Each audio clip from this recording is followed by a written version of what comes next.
Send the cleaning girl home before she breaks something else. The hospital administrator didn't even turn his head. He said it to the room, to the doctors and lawyers seated around the long table, the way a man swats at a fly without looking. Some scholarship case from the East End playing dress-up in a borrowed blazer while real professionals try to settle a real problem. Across the boardroom, the woman in the second-hand gray suit did not move, 26 years old, and the only person in the building willing to stand for an old man who could no longer stand for himself. "With respect, Mr. Renaud," she said, "I'm counsel of record. I'd like to proceed." "Counsel." The administrator finally looked at her, and his mouth curved. "You mopped these floors last summer. I signed your work permit myself. Sit down before you make this harder on the old fellow than it already is." Behind her, in a wheelchair by the window, sat Augustin Lemay, 81 years old. The man who had taught her to read when the public school had given up on her.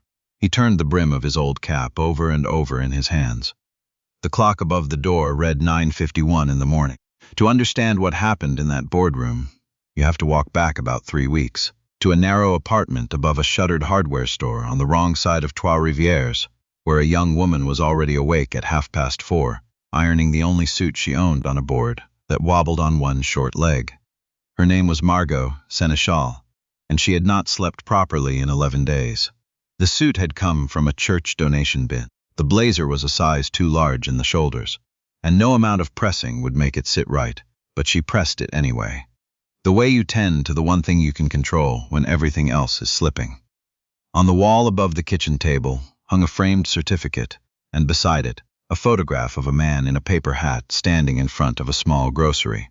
The certificate was hers, a law degree from the University of Ottawa, earned at night, online, around 3 jobs, the diploma still creased from the envelope it had arrived in.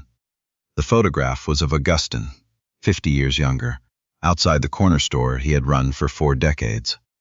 Margot had grown up 2 blocks from that store. Her mother worked doubles at a packing plant, and her father was a name on a birth certificate and nothing more. When she was 9, she had been caught lifting a chocolate bar from Augustin's shelves. Most shopkeepers would have called the police, or worse, told her mother. Augustin had taken the chocolate bar from her hand, set it back, and asked her if she could read the words on the wrapper. She could not. Not really. So he sat her on a milk crate in the back of the store, between the crates of pop and the broken freezer. And every afternoon after that, for 2 years, he taught her, sounding out words from the newspaper while customers came and went. By the time she was 11, she was reading at a grade 12 level. By 15, she was tutoring other kids for pocket money. By 23, she had a law degree and a stack of rejection letters from every firm in the region. Because a girl with a night school diploma and an East End address does not get hired by men with mahogany furniture, no matter what she knows. Augustin had clipped a small article from the local paper when she passed the bar. He kept it in his wallet. He showed it to anyone who would look. The trouble had begun 6 months earlier. Augustin's wife had died the previous winter, and grief does strange things to a careful man. His memory had begun to slip in small ways. A kettle left to boil dry, a bill paid twice. His only living relative, a nephew named Bertrand Hewson, who had not visited in 9 years, suddenly began to visit a great deal. Bertrand worked in acquisitions for a company called Meridian Wellness Group, the kind of outfit that buys up old men's houses and old men's land and turns them into private memory care facilities, with brochures full of soft lighting and monthly fees that swallow a pension hole. The old grocery sat on a corner lot that Meridian wanted badly. It was the last unsold parcel on a block they intended to flatten and rebuild. What happened next, Margot only pieced together later.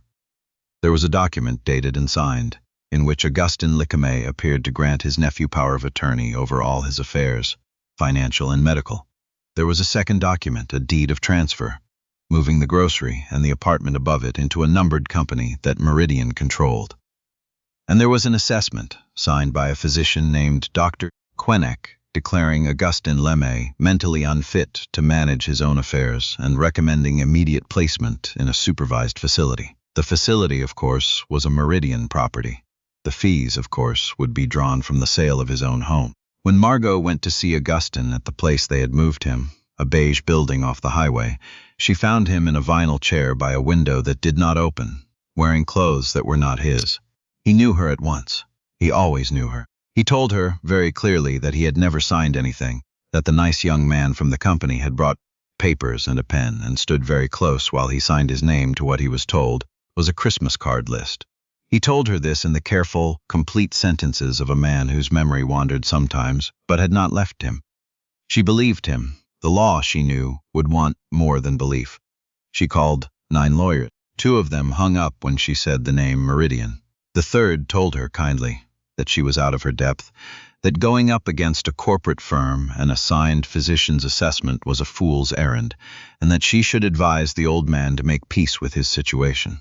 The rest did not call back, so Margot did what Augustin had taught her to do on a milk crate 20 years before. She sat down at the kitchen table, opened her laptop, and started reading. She filed an application to the Superior Court for an emergency review of the power of attorney and a stay on the transfer of property. She attached an affidavit from a neighbor who had known Augustin for 30 years and swore he was sharp as a tack. She attached her own letter of retainer, signed by Augustin in a hand that anyone could see was steady and sure. The court granted the stay pending a hearing. The hearing was set before an internal review board at the Regional Health Authority, because the question of Augustin's competence was, technically, a medical one first. The board would be chaired by the hospital administrator, Gilbert Renaud, a man who sat on 3 corporate boards and golfed, as it happened, with the regional director of Meridian Wellness Group. The night before the hearing, Margot sat on the fire escape outside her apartment, with a cup of tea going cold beside her. The city hummed below. She had ironed the gray suit until the cuffs were sharp, though the shoulders still hung wrong. She thought about quitting. She thought about it, honestly, the way you have to think a thing all the way through before you can set it down. Then she thought about a 9-year-old on a milk crate and an old man's voice saying, "Try the next word, just the next one," and she went inside and laid the suit across the chair. The day of the hearing did not begin well. Renaud opened by mispronouncing her name. Seneschal became Seneschal, flattened and clumsy, and when she gently corrected him, he did it again, slower, watching her face. The third time he smiled while he did it. He had read her file. He knew the name. He chose. Across the table sat Meridian's counsel, a silver-haired man named Desmond Achterberg, who had 30 years and a downtown tower behind him. He did not look at Margot when she spoke. He turned a gold pen end over end and addressed his remarks to Renaud alone, as though the 2 of them were settling a small matter between gentlemen and the young woman was a clerical inconvenience who would shortly be dismissed. When Margot rose to introduce Augustin's case, a board member in a navy blazer leaned to his neighbor and said, "Just loud enough to carry. Whose idea was it to let her play lawyer? Somebody's bleeding heart, I expect." A ripple of quiet laughter went around the table. Augustin lowered his head and turned his cap in his lap. During a short recess, Renaud did not retreat to his office. He walked to the corner of the room where a colleague stood by the coffee service and said, at a volume he knew would travel, 30 years I've sat on these boards, and I've never seen a cleaning girl in a thrift shop blazer try to overturn a physician's assessment. We'll have her home in time for her shift." Laughter again, soft and sure. Augustin went very still. A single tear slid down the deep lines of his face and fell onto the cap in his hands. At the far end of the room, near the door, a woman in a custodial uniform was wiping down the long windowsill. Her name was Yolande Marchessault, and she had cleaned the offices of the Regional Health Authority for 19 years, 3 of them on this very floor. She did not laugh. She set down her cloth. From the pocket of her uniform she took a small, worn notebook, the kind you buy at a dollar store, and she opened it to a page that was not the first page. She wrote down the time. She wrote down the words exactly as Renaud had said them.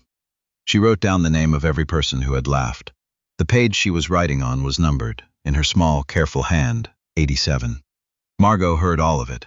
She did not turn her head.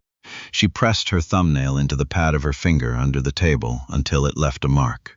When the hearing resumed, Achterberg came out swinging. He produced the physician's assessment, Dr. Quennick's signature at the bottom, and slid it across the table with the satisfied air of a man laying down a winning hand. He read its conclusions aloud in a voice rich with practiced regret. Augustin Lemay, it stated, suffered from advanced cognitive decline, rendering him incapable of informed consent. He produced the power of attorney. He produced the deed. 3 documents, neatly clipped, the architecture of a man's life signed away in an afternoon. This is frankly an act of kindness the family is performing, Achterberg said. Mr. LeMay requires care. The proceeds of the sale will fund that care. What this young woman is doing, with respect, is prolonging an old man's confusion for reasons I cannot begin to fathom. Renaud nodded along as though the words were his own. The board is inclined to agree. Miss Seneschal, do you have anything before we close this matter? He reached for the folder in front of him, the gesture of a man who has already decided. Then Achterberg made a mistake. He was a confident man, and confident men perform for the room. To underscore his point, he turned to the board and said, I'll note for the record that Meridian retained Dr. Quennick specifically for his expertise in geriatric capacity. His assessment is thorough, current, and beyond reproach. We stand behind it entirely. Margot stood up. She was not tall, and she had to lift slightly onto the balls of her feet to bring her hands flat to the edge of the table. She had practiced this in the bathroom mirror for an hour the night before. Square the shoulders, lift the chin, drop the voice half a register so no one could tell in the first second whether the girl or the woman was about to speak. Mr. Achterberg, she said, for the record, can you confirm that Dr. Quennick's assessment is the foundation of Meridian's entire claim that Mr. LeMay is incapable of managing his affairs? Achterberg, mistaking her calm for surrender, smiled for the benefit of the table. It is the cornerstone, yes, now if we might, and you stand behind it without reservation? As current, thorough, and beyond reproach? Without reservation. He let a small, irritated laugh into his voice. May we proceed, Mr. Renaud? At the back of the room, Yolande Marchessault turned to a fresh, page 88. Renaud lifted his pen toward the folder. I think we've heard quite enough. The board is prepared to. With respect, Margot said, and though she had not raised her voice, it stopped the room cold. I have a short line of questioning the record requires. 5 minutes. If after 5 minutes this board is unmoved, I'll withdraw the application myself. Renaud sat back. He spread his hands, the picture of indulgence. 5 minutes. The clock is yours, counselor. He gave the word a little twist. I'm sure your shift starts soon. A few comfortable laughs. The board member in the navy blazer did not laugh this time. Something in the young woman's stillness had begun to bother him. What none of them knew was what the last 2 weeks had cost her. After the neighbor's affidavit, after the stay was granted, Margot had not gone home to celebrate. She had gone to the public records office and stayed until they turned the lights off. She had spent $80 she did not have on certified copies. She had sat in the medical library of the university at 1 in the morning, 3 jobs behind her, reading until the words swam, because she had noticed something in the physician's assessment that no one was meant to notice. It was the date. The assessment was dated the 14th of March. Margot had a habit, learned young, of reading everything twice. On the second read, she had seen that Dr. Quennick had listed his medical license number beneath his signature, as physicians do, and she had thought, in the patient, stubborn way Augustine had taught her, let me just check the next thing, just the next one. She had pulled Dr. Quennick's record from the Provincial College of Physicians, and there, in the public registry, was a notation that no one at Meridian had thought a cleaning girl would ever find. Dr. Emile Quennick's license to practice medicine in the province had been suspended on the 9th of January, 2 months before the date on the assessment, pending an investigation into exactly this kind of work, capacity evaluation signed for a fee, sight unseen, for a chain of private care facilities.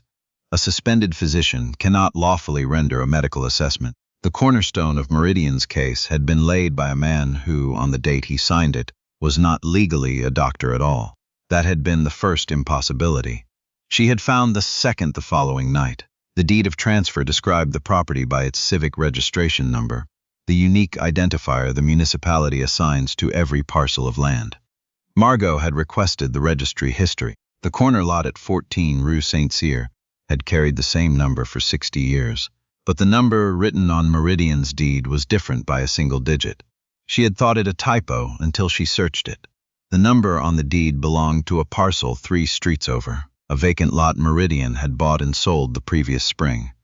Someone had copied a template and failed to change one field. The deed purporting to transfer Augustin Limé's home did not, on its face, describe Augustin Limé's home at all. She had sat in the cold library with 2 certified copies in front of her, a suspended license and a deed that pointed at the wrong piece of earth, and she had understood that she could end the whole thing in a single motion. She could walk into Renaud's office, lay down the 2 documents, and demand the application be granted before the hearing even began. She chose not to. She had thought about Augustine's careful sentences, about the 9 years his nephew had stayed away, and the sudden generosity of his visits, about Ochterberg's gold pen turning end over end. Let them say it on the record first. She had written in the margin of her notebook. Let them stand behind it before they fall behind it. An old man at a milk crate had taught her patience, the kind that wins not by speed but by letting the truth become undeniable in front of every witness in the room. So now, with her 5 minutes granted and the clock running, she did not reach for the documents first. Mr. Renaud, she said, I'd ask the board's permission to enter 2 exhibits into the record and to put a single question to opposing counsel afterward. Renaud waved a hand. Enter what you like. It changes nothing. Defense Exhibit 1. She slid a certified page across the table. A record from the Provincial College of Physicians regarding the license of Dr. Emile Quenec. Mr. Renaud, would you read aloud the status of that license and the effective date? Renaud picked up the page with the bored expression of a man humoring a child. He read it. The boredom left his face, the way color leaves a face. He read it again, silently, to be sure. It says, he said slowly, the license was suspended, effective the 9th of January, and the assessment Mr. Ochterberg has placed at the cornerstone of this matter, Margot said, is dated the 14th of March. 2 months and 5 days after Dr. Quenec ceased to be a licensed physician in this province. The room had gone very quiet. Ochterberg set down his gold pen. Defense Exhibit 2.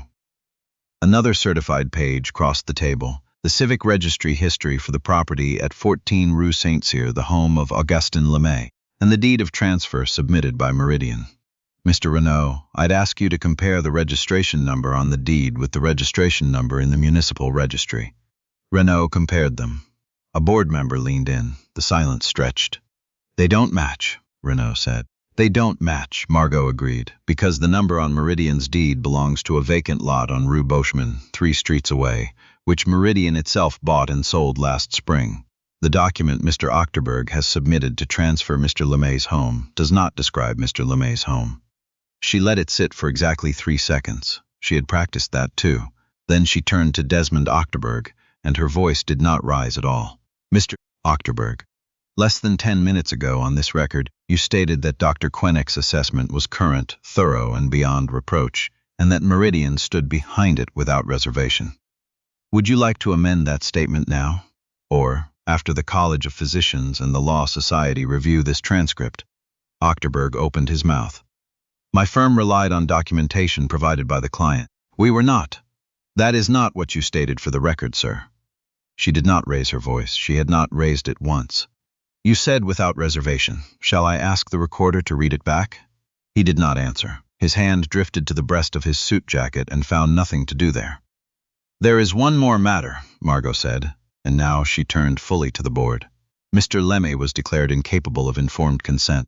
I'd ask the board to note that Mr. Lemay is in this room. He has been in this room for 2 hours. He has not been addressed once. She turned to the old man in the wheelchair by the window. Mr. Lemay, can you tell the board the name of the corner store you operated and the years you ran it? Augustin Lemay lowered his cap into his lap. He looked up, and his voice, when it came, was thin but perfectly clear. Lemay's Grocery, on Saint-Cyr. I opened it the spring my wife and I married, in 1963, and I closed it the year she got sick, 2005. 42 years. I never once signed away that store, and I never would. My father is buried from the church across the street. I taught a little girl to read in the back of that shop. His eyes found Margot. She's the one standing here. The room did not make a sound. At the back, Yolande Marchessault wrote one word in her notebook, pressed it down hard enough to mark the page beneath, and closed the cover. Renaud sat with the 2 certified pages in front of him, the suspended license and the deed that pointed at the wrong ground. He was not a brave man, but he was a man who could read which way the wind had turned, and he understood all at once that his name was on the chairmanship of a board that had nearly rubber-stamped a forgery, in front of a custodian, a neighbor, and a court-ordered record. He stood up. In 19 years on that board, no one had seen him stand to speak. This board, he said, and cleared his throat, finds the physician's assessment invalid on its face. The power of attorney and the deed of transfer are set aside pending review by the Superior Court. This matter is referred to the College of Physicians, the Law Society, and the Crown for examination of possible fraud. He paused, and something passed over his face that may have been the first honest thing he had felt all morning. Miss Seneschal. He said it correctly this time. The board owes you an apology, and I think an apology to Mr. LeMay. What followed unspooled over the months after, the way these things do. Bertrand Hewson was charged with fraud and the criminal mistreatment of a dependent adult. He pled to a reduced charge to avoid a trial and served his sentence in installments of community service and shame. Meridian Wellness Group did not survive the audit that followed. A provincial investigation found 3 other elderly homeowners whose properties had been signed away on assessments, bearing Dr. Quenek's suspended signature. Quenek lost his license permanently and faced charges of his own. Desmond Ochterberg was referred to the Law Society for vouching, on the record and without reservation, for a document he had not troubled to verify, because it had never occurred to him that the cleaning girl across the table could read. And Yolande Marchesso, 19 years a custodian, carried her worn notebook into the office of the Health Authority's Ethics Commissioner the morning after the hearing. 88 pages, 3 years of small cruelties recorded in a careful hand, the casual remarks, the names of those who laughed, the slow accumulation of a culture that had grown comfortable being cruel to people it assumed could not fight back. Within 90 days, Gilbert Renault was quietly retired from his chairmanships. Yolande was offered and accepted a position assisting the new patient advocate office. The notebook went into a drawer she no longer needed to keep locked. Augustin LeMay went home. The corner store at 14 Rue Saint-Cyr still stands. He cannot run it anymore, and he does not try, but Margot had a new window painted on the front, gold letters on the glass, LeMay's, the way it looked in the photograph from 1963. On the days his memory is clear, he sits in a chair on the sidewalk out front and tells anyone who passes about the little girl he taught to read on a milk crate in the back, the one who grew up to be a lawyer. The letters came for Margot within a week. 2 firms that had not returned her calls now wrote her on heavy cream paper. A legal aid organization in Montreal offered her a position fighting elder fraud full-time. She took that one. She turned the others down. She moved Augustin to a small apartment near her own, with a window that opens, and on Sundays she pushes his chair to the church across from the old store and waits while he sits a while with his wife and his father. There is a young woman somewhere in this country right now, ironing the only good clothes she owns on a wobbling board, telling herself the dream was always foolish, that people like her do not get to stand in rooms like that. There is an old man somewhere whose memory has begun to wander, signing his name to a paper a stranger holds too close, trusting because trusting is all he has left. There is someone in a custodial uniform in some building of glass and money, wiping a windowsill, hearing everything, deciding whether today is the day the notebook comes out of the pocket. Real ability does not vanish because a room refuses to see it. It only waits, patient and stubborn, for the room to grow up enough to look. What stayed with me after all of it was not the documents. It was not even the moment the administrator stood. It was Augustin LeMay, sounding out the name of his own store, in a room full of people who had decided he could no longer remember anything at all. They had a physician's signature. They had a deed and a seal and 30 years of practice between them. What they did not have, what they never thought to account for, was a milk crate in the back of a corner store, and the patience of a man who believed a hungry 9-year-old was worth 2 years of afternoons. We tell these stories and we fix our eyes on the takedown, the 5 minutes, the career undone. But Margot Seneschal did not win in those 5 minutes. She won 20 years earlier on a wooden crate between the pop and the broken freezer, when somebody decided she was worth teaching. Real worth is not given by the people in the big chairs. It is planted quietly by people who will never sit in them, and it grows in the dark until the day it is ready to stand up and speak plainly until the room has no choice but to listen.